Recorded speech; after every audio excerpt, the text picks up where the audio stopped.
What's up, y'all? You're listening to the Extra Point College Football Podcast. I am your host, Jacob Carnes, joined as always by my co-host, Daniel Hammock. Daniel, week 8, week 9, officially in the books. Recording this a day later than we usually do, but still got a full week to recap before we look ahead to the next week. Big week this coming week. We've got the first college football playoff rankings, and while I hate the show around it, I mean, we got to talk about it. So that's the bottom line. Right. So I am going to ask you, I didn't say this before the show. I want to ask you at the end how you would rank the top 4, and then your prediction for Tuesday night of what you think they are going to do. So we'll do that at the end. But before we get there, we do need to recap the week that just was. And we got a big game this coming week. Let's go ahead and start with the teams that are involved in that game. Georgia and Florida played their annual rivalry game in Jacksonville. Georgia wins 42-20. So we missed that cover by half a point, which you were talking before the show. Vegas is on it with a lot of these spreads this week. They're locked in. Yeah. I mean, give me your takeaways of Georgia, and then I'll go after you. Yeah. So Georgia, first half Georgia was reminiscent of the Georgia-Oregon game, and then several times this year where they look like just a complete team, where it just does not look like – I would even throw in the fourth quarter for Georgia. I think if you just put all the first and second quarter and then the fourth quarter for Georgia, they look like that dominant team. The third quarter, they had some lapses, some bad turnovers, and Florida just mounted a comeback where they drew to within 8. Something I noticed, though, Georgia offensive line looked very formidable, and they looked comfortable. And they've been rotating players on the right side of that offensive line. On the left side, they even had an injury to Xavier Truss. They brought in Devin Willock at left guard, and they didn't miss a beat. So I really think that Georgia offensive line is the strength of the offense, even with the tight ends being ridiculous. I think that the offensive line is good in run blocking, pass blocking, and their depth. I think that they're one of the few teams that could sustain an injury or two and still be very efficient on the line and not really miss those players. So that was probably the biggest takeaway, because Georgia was getting, I think, 3 yards per carry or 2.85 yards per carry before they were touched. The running backs were, and the running backs were averaging over 6 yards a carry. I think 6.5 yards a carry throughout the game. I think yards per play was over 7 yards per play, 7.2, something like that, for the duration of the game. So that's impressive. The craziest thing to me, Jacob, to wrap my head around is Georgia had 3 turnovers to Florida's 0 turnovers, and Georgia still won by 22. So it took those 3 turnovers for Florida to be within 3 touchdowns and a 2-point conversion of Georgia. There's years in the past where, I think that this would be thought a little bit more of as a blowout by the fan base. I think that there's some people in the fan base that may be underwhelmed because it wasn't necessarily a cover, because 20 points were given up.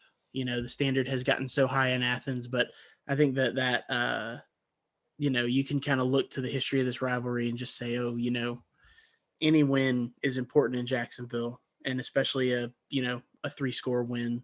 So I came away impressed by Georgia, maybe even a little bit more impressed with Florida, that they could give that kind of a fight to Georgia, bringing them a little something in the third quarter. They did mount a drive. So I think it speaks to the culture that Napier is building at Florida, that when they were down 28-3, they didn't give up in the third quarter. But, for Georgia, Georgia was Georgia. Georgia leads the country in success rate. They lead the country in net success rate. This is not as flashy of an offense as you're going to see in other places, like a team we're going to talk about. But they're the most efficient offense in the country. They're the most efficient defense in the country. So that they are really, really efficient. They had a sloppy third quarter, but I'm with you on the Georgia that played quarters 1, 2, and 4 is probably the best team in the country.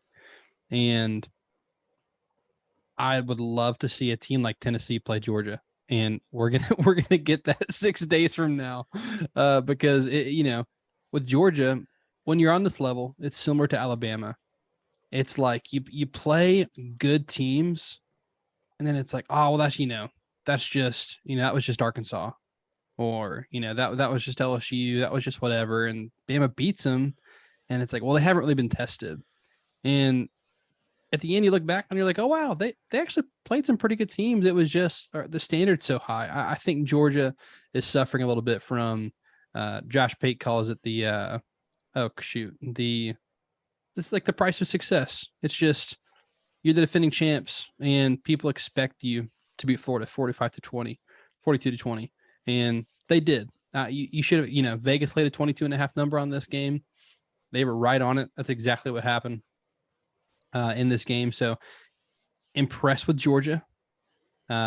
Ready to see them play another elite team. Just, here comes the litmus test. Let's talk about the team they're going to face. Tennessee play Kentucky Saturday night. You and I both took Kentucky plus the points. And man, if Kentucky could do like anything on offense, I think they had them right where they wanted them. I mean, I thought Kentucky's defense played like well enough in the first half. That was the thing. Right. Like Tennessee punted 2 or 3 times in the first half, and then Kentucky's offense held onto the ball as well as they could. But I'll go back to what Bud Elliott said probably 3-4 weeks ago. He said the next time Will Levis plays like a first round quarterback will be the first time that he plays like a first round quarterback. And he was terrible. He was terrible on Saturday. But hey, shout out to Tennessee.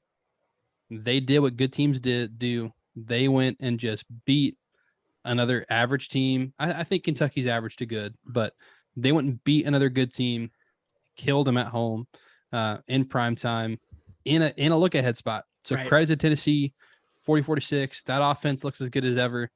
Hendon Hooker looks as good as he's looked in this game. They are locked in. Yeah, this offense is special. The defense did just enough. And I say just enough. They only gave up 6 points. So I don't want to, minimize that. I think that Kentucky was pressing a little bit, but this turned into that kind of a blowout. Like you mentioned in the second half, where they were able to kind of put some back-to-back scores together, things like that, and really put the pressure on Kentucky and basically make Kentucky one-dimensional, which, I think that Tennessee can thrive when they do that to a team, especially a team like Kentucky that doesn't have a good counterpunch right now. And I think Kentucky struggling on the offensive line this year has been evident in the run game and pass protection. They have, Will Levis, for the struggles that he has, I think if he had better pass protection, he'd be much better. That being said, he's still all over the place with his accuracy, and I think that is the biggest issue when you play a team that's as dialed in and as efficient as Tennessee. You have to have an accurate quarterback. So, great for Tennessee. I think that they were, like you said, that look-ahead spot. Kentucky is the type of team that gets looked ahead on a lot, and so that was one of those where you and I mean, we both talked about it. I think you did take Kentucky with the points just for the sheer fact of Mark Stoops thrives in that role. And the fact that they were able to withstand that shows that this is more of a special team than,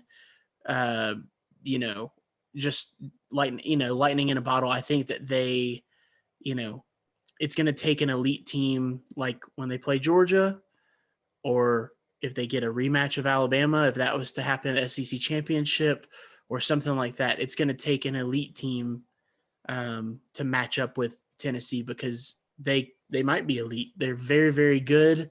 We're going to get that litmus test, like you mentioned this week. I'm very excited to see what comes of it, because you start looking at what they've beaten on their schedule so far. Some of those teams are turning out to be pretty good, like my 10-2 LSU and some others. you can kind of look and say, oh, they took care of these teams. So I'm excited to see kind of how this plays out. And this next week's going to be such a fun anticipatory week.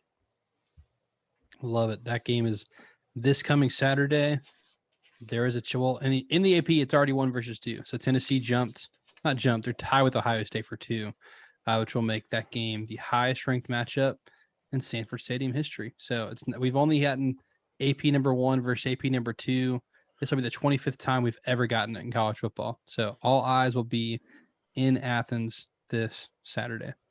Let's talk about another team in the top 3, Ohio State. They go into Happy Valley. They beat Penn State 44-31. Daniel, again, Ohio State is a team that I feel like they're successful.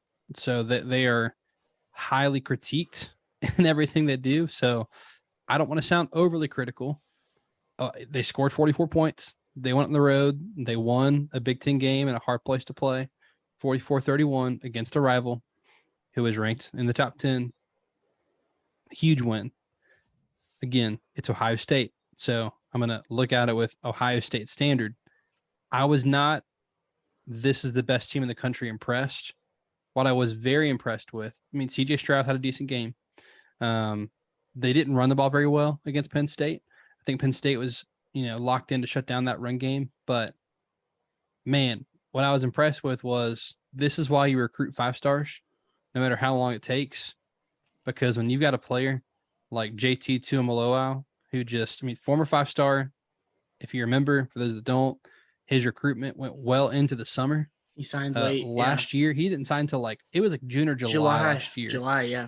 Well, so he didn't get on campus till basically fall camp. I think it was July 4th. I think that's when his commitment was. So he didn't play hardly at all last year. Now he's gotten a full year into the system, and he took over this game defensively. That one pick he had where he's a defensive lineman. He's a defensive end, but he dropped into coverage, read the route, and jumped the route. Like that's what safeties and corners do. Like he did it as an outside linebacker edge player. So that's why you recruit 5-stars, Daniel. That's one of my takeaways is that this is why stars matter. Well, and so on a day that it looks like Ohio State's offense did what it needed to do by the 44 points, obviously you take into account JT Tuimoloau. It didn't take much to watch that game. You talk about the girlfriend test. You bring your girlfriend to the game, and if she's able to tell who the best player is that you're watching, it's obvious. It's obvious that he was the best player on the field. Jacob, he had 2 interceptions as a defensive end, and then he tipped another ball that was picked off by Zach Harrison, the other defensive end. He had a forced fumble and a fumble recovery and 2 sacks. Never have I seen like a defensive player do something like that much in one game. I've seen Will Anderson, obviously a phenomenal player, does, something on every play that you feel like is great. But you look through the greats in in college and the NFL, it just was like a highlight reel in one game, and he just did it. And so I don't want to, just brush past it. Not that I felt like we did. I just really want to that in and of itself is amazing that he's able to do that. Credit to I think this defense, they gave up 31 points, but some of those are just makeup points at the end where they're not really, they're willing to let the clock run kind of deal. They're willing to give some things up. I think that the defense has come a long way in playing complementary football with the offense, getting them the ball back, wreaking havoc in the backfield, those kinds of things. But I was concerned for a little bit. CJ Stroud didn't have the best game, but it ended up looking good. And then I think that the running game is going to travel for them with Ohio State, because I kept watching the game and I kept thinking that Penn State played them as well as Penn State in their current state, in their current status of what they do, could play them. The way they controlled the ball, the way they ran their offense, you know, they hit Ohio State really hard. I felt like defensively they really laid into them. I mean, Penn State gave them their best shot, and this was the result, a 2-score win for Ohio State. And yeah, it comes down a lot to what JT Tuimoloau did as far as the margin of this victory. I did feel like Ohio State was, the better team for majority of the game, but Penn State to be able to stop them and get those, red zone stops where they had to kick field goals and then they even missed a field goal. Came away very impressed with Penn State. They came across as a very well-coached team. Ohio State's just better. This is where you look at the talent. You just, at a certain point, it's like, all right, a very well-coached, good, talented team in Penn State just could not match up with Ohio State, who just had too many game wreckers. I mean, game wreckers on, like, if you take one of those guys from Ohio State and give them to Penn State, they're an All-American. They're the best player on their team. And Ohio State's got like 6 or 8 of them that are not only great players, they're just game wreckers. So, yeah. Stars matter. Daniel, I'll open the board up. Where do you want to go next? If not, I can throw it off the board. Well, I think that maybe Kansas State. Jacob. You mean the fraudulent Oklahoma State Cowboys? Not since the Battle of Antietam has there been this much bloodshed. All right. Kansas State absolutely destroyed those fraudulent Cowboys, the Pokes of Oklahoma State. We've been waiting for this, Jacob. We've been waiting for this day. And the thing is, Kansas State it's like it came and it all happened at once. It was like we kept saying week after week, like, they can't keep doing this. It's like the Breaking Bad, like, he can't keep getting away with it. Like, they can't keep getting away with this. And finally, it went bad, and it went real bad all at once. I didn't see 48-0 coming. If you had 48-0 coming, you're lying. No one had 48-0 coming. With a backup quarterback, nonetheless. I think they're going to be fine with Will Howard. I think he might be the starter. I think Will Howard's going forward. I mean, Adrian Martinez he's draft eligible. Like, he could get drafted this year. He's having a good year. But I've just been impressed with Howard. The 2 games that I've seen him so far, he's looked impressive. So this game was over when Deuce Vaughn had an 80+ yard run to go up 14-0 in the first quarter. And I was like, yep, it's gonna be that kind of game, huh? And yeah, my takeaway is the fraudulent Cowboys, and shout out to Kansas State. And that loss against Tulane, does it look so bad? Tulane is 7-1, so Tulane's looking pretty good in the American. And they got some great colors, man. I like that blue. Amazing uniforms. So, can we just pause for a second on this game and just let me just recall what was said on College Game Day by Stephen A. Smith, who does not watch college football. Because I'm finding out now that Stephen A. Smith was on Game Day. He was the guest picker.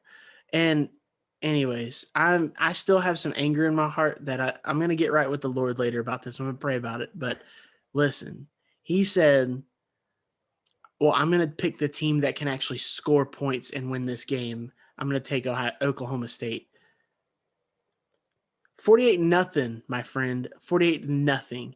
I'm sitting here watching this. I'm like, has he just never watched a college football game before? I don't think so. He looks at box scores. I was angry, and I don't need to be angry on a game day because that's the best day. But I was angry. I'm just like, get this man off my screen.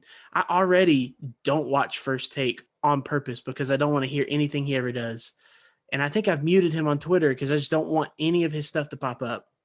And they put him in the one place that I'm going to have to see him on College Game Day. And for the most part, he kept it okay. But then this game, I just was like, he's just so off. Anyways, I get if you pick Oklahoma State because of other reasons. That's fine. But just out here saying, anyways, yeah. Pro tip, don't go to a source for your college football news if they're not talking about it all year. And he doesn't. So don't listen to Stephen A. Smith for your college football takes. Then they put him on game day. Yeah, it sucks. Man, fraudulent Cowboys. Couldn't be me picking the fraudulent Cowboys. Couldn't be me. Daniel, I want to talk about TCU. Speaking of the fraudulent Cowboys, TCU, another team that beat them, they survive. It was only a 7-point spread at West Virginia, which I was surprised by a little bit. But I go back to, Tom Fornelli said this on at CBS. He the Big 12 is just, they're good top to bottom. There's just a lot of good teams. Their worst team is pretty good. This is a bunch of top 50 teams in football. So TCU, which again, they've put together so many good weeks of football that a down week is coming at some point. Unless it doesn't, and they're just locked in. But they win by 10 on the road. And still impressed. They're still locked in. That's my takeaway. TCU is a legitimately good team. Excited to see how they look down the stretch. Their schedule left, they've got, Texas Tech this week, which none of these are easy. Texas Tech, Texas, Baylor, Iowa State. I don't think they run the table, but I think they could go 11-1. It'll be tough. It'll be tough to run the table. Texas Tech, like you said, Texas Tech could get them this week. There are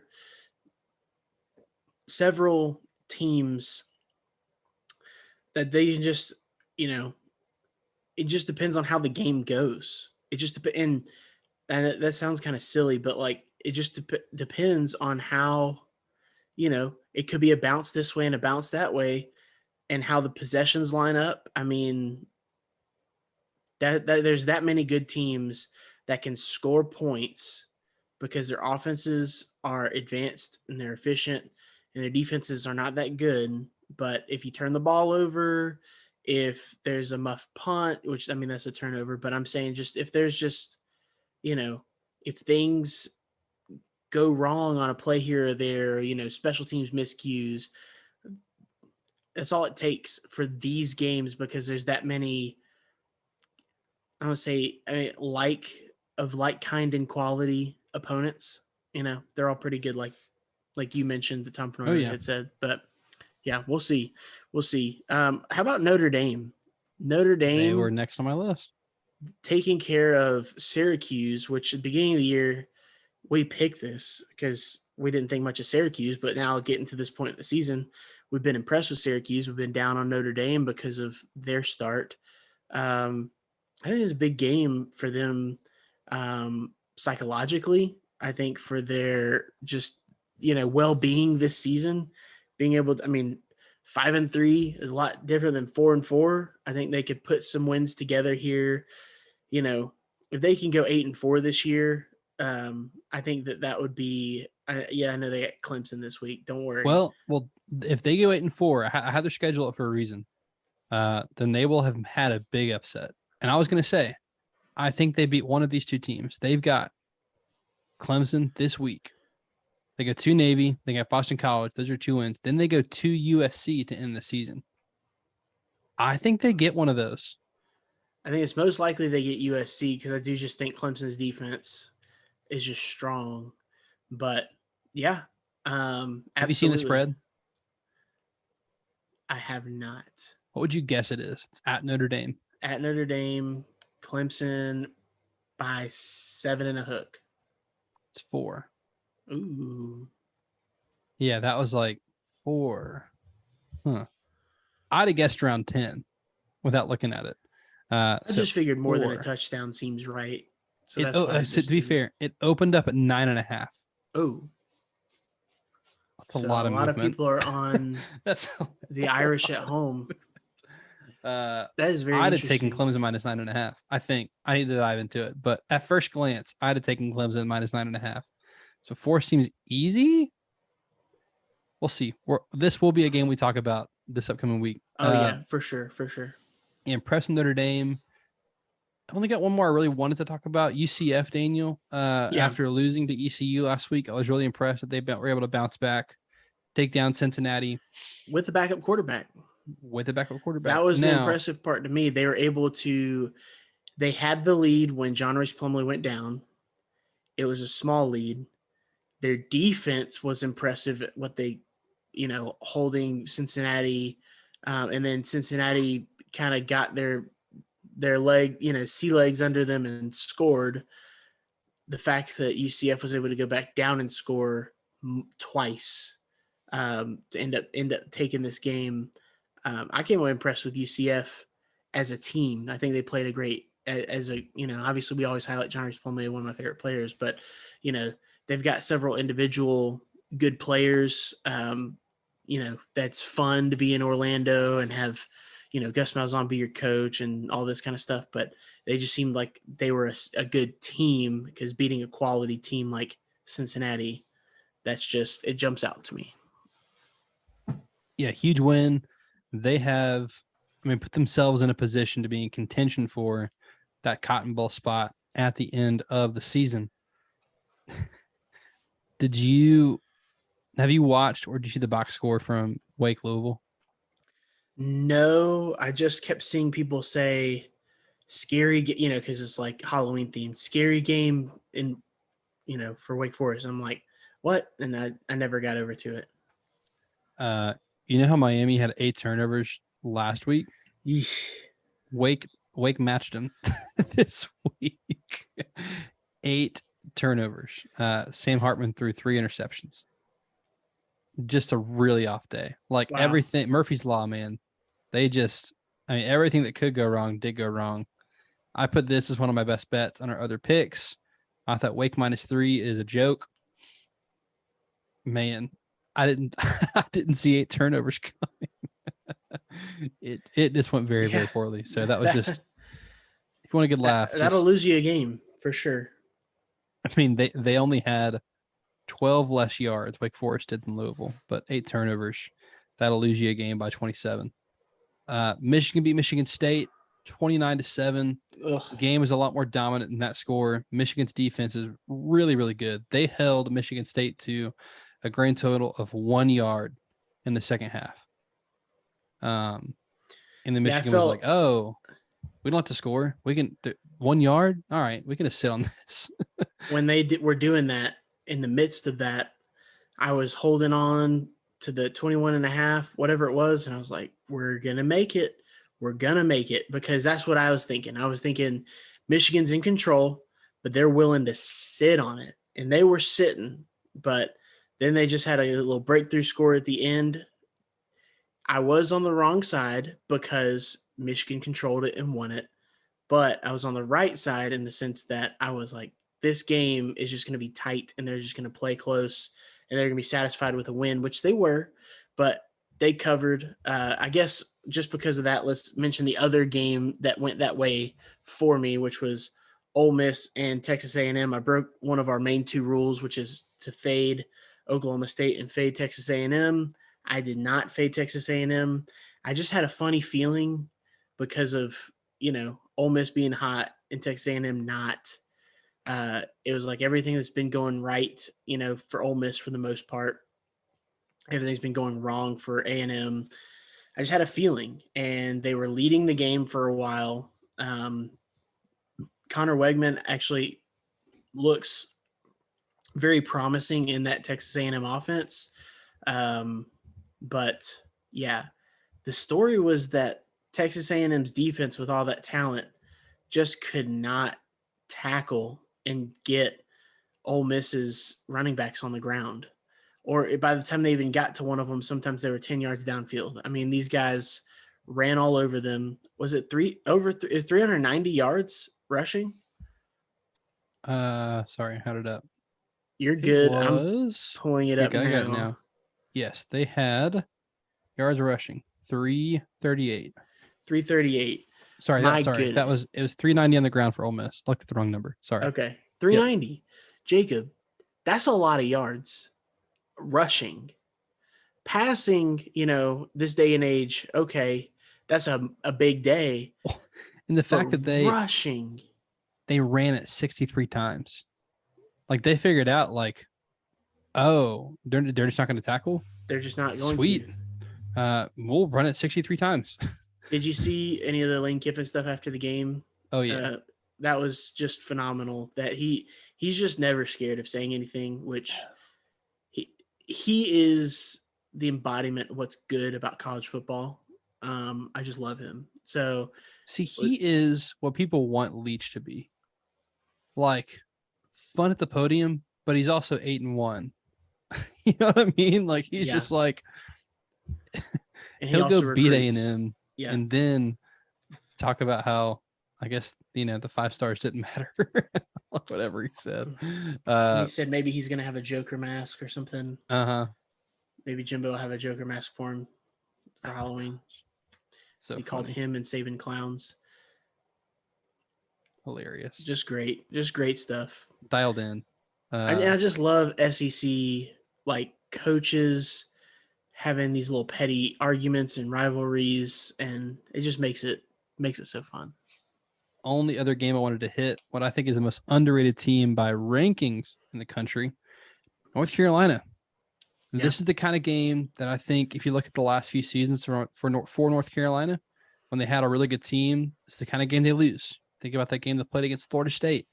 They just dropped these like head scratcher games. Pitt, hard-nosed, good coach team, but happened to be on the right side of this one. North Carolina is really good. Drake May is legit, very good quarterback, and I do just love to see Pitt's offense continue to struggle.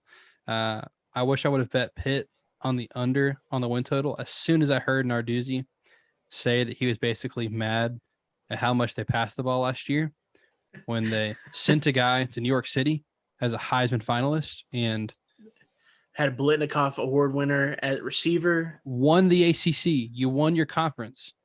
And you're complaining about passing the ball too much. Thank goodness y'all running the ball. I'm so glad y'all ran the ball for 131 yards against North Carolina. It really helped you lose a 16-point loss. So, shout out Drake May, loss. Leading rusher as well, which we saw this with Sam Howell when he was there. That's kind of a that's something that tends to happen in this Phil Longo offense where the quarterback is going to run. So 14 carries, 61 yards. He was the leading rusher. Obviously, he did the 5 touchdowns through the air, almost 400 yards passing. But Drake May just getting it done for him. So at this point, he should be considered a Heisman finalist, in my opinion. Well, they're 7-1, and I think they've been hiding in the weeds because they're in the ACC. Then ranked 21st right now in the AP. I'll be interested to see that's one of those teams, everybody talks about the top 4, and we're going to talk about it in a little bit. Top 6, really, those top 4 and then those first 2 out. But teams like North Carolina, like where does the committee put them? Because I think they're a top 15 team, we'll see. We'll see. This win kind of solidifies that more or less for me.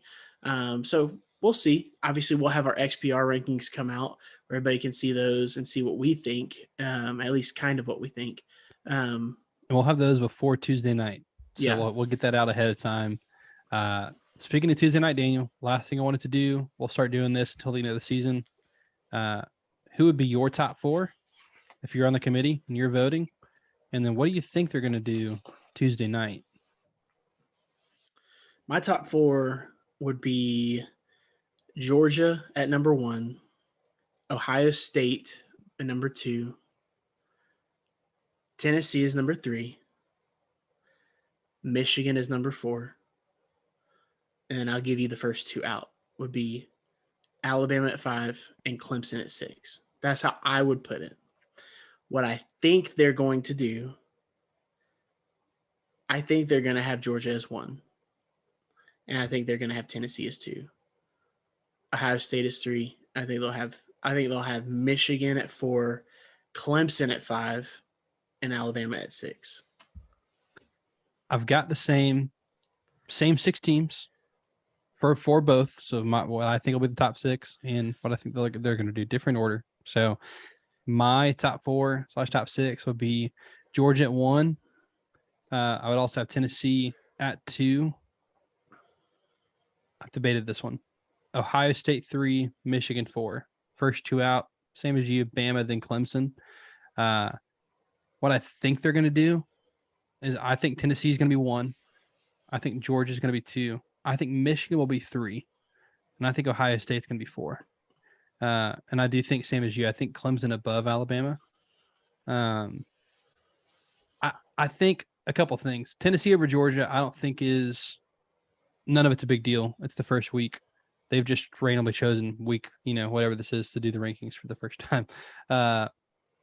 Doesn't matter in the end. But I think to this point, I've read about the stuff they look at, and the metrics aren't great compared to some of the analytics we look at and that are actively available, which is funny. But I think resume-wise, you could argue Tennessee over Georgia and Michigan over Ohio State. Tennessee and Georgia don't have too many common. Do they have any common opponents right now? No. Who? Tennessee and Georgia? I don't know that they do. Both have played Florida. That was it. And then I think Penn State, watching Michigan destroy Penn State.